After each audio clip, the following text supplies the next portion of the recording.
Jessie Bardwell, precious daughter, beloved sister, gone. The story of what happened to this beautiful 27-year-old would drive a grieving family through every dark emotion, fear, sorrow, and rage. I get very, very angry. I bust out of my skin angry. I have a lot of regrets, but I have something that haunts me every minute of every day, and it will not go away.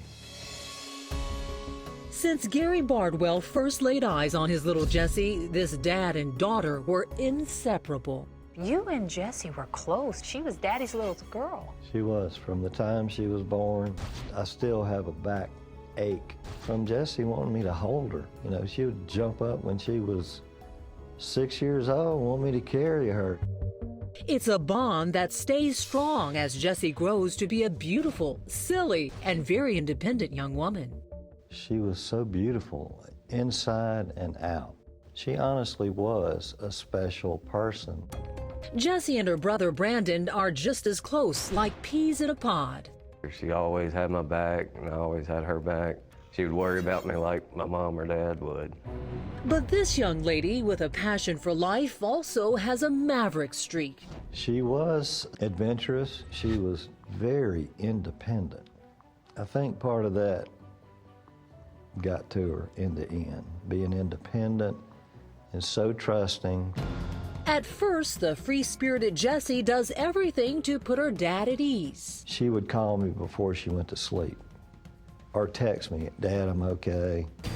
But as Jessie moves out on her own, makes new friends and boyfriends, those apron strings finally get cut. This was all a shock.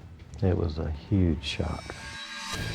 Jessie catches her dad off guard, dropping everything and moving from her hometown of Pascagoula, Mississippi to Richardson, Texas, 500 miles away. And that kind of scared me. For her to just do that and leave with nothing was totally out of the ordinary. That wasn't like your baby sister. No, not at all. Jessie's dad and brother soon learn it's all over the love of a new boyfriend, a fast-talking young man named Jason Lowe.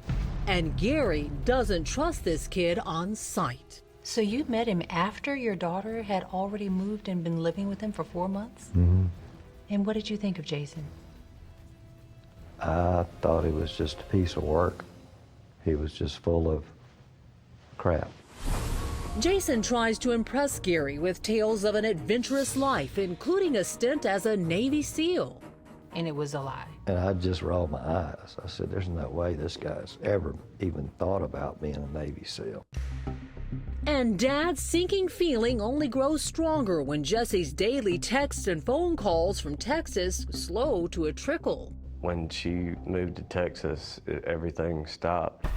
But when Gary pays a visit to the couple's luxury apartment, Jessie claims to be happy. I said, Jessie, something is seriously wrong with this guy. You're going home with me. You're not staying here. And I'll never forget this, ever.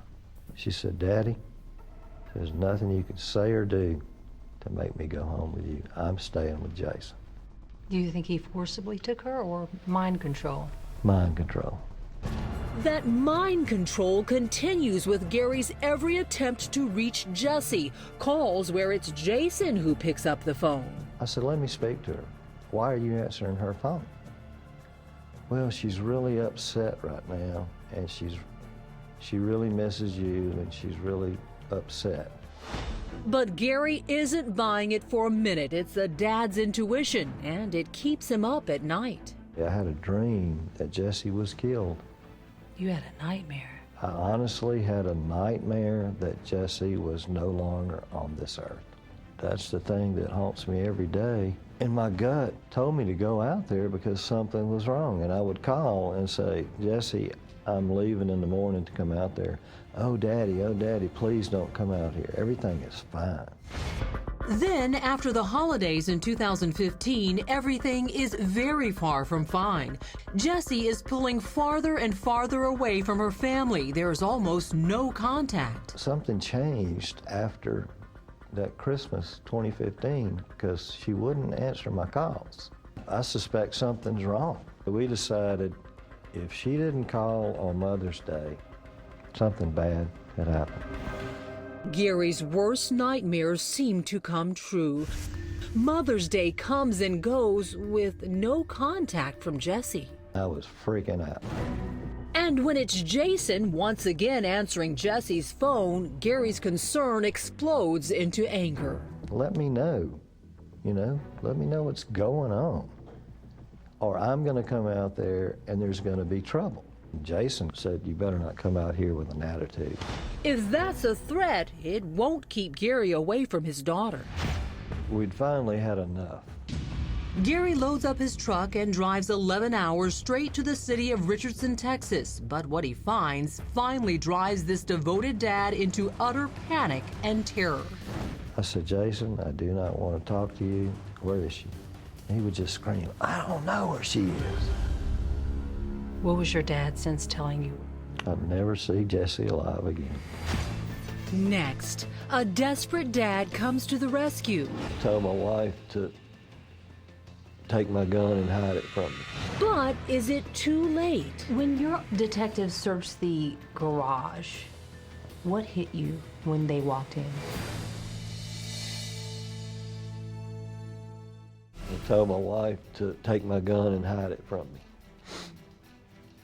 So I went up to their apartment and knocked on the door. He wouldn't come to the door. I could hear footsteps, but he wouldn't come to the door. He was inside. Yeah,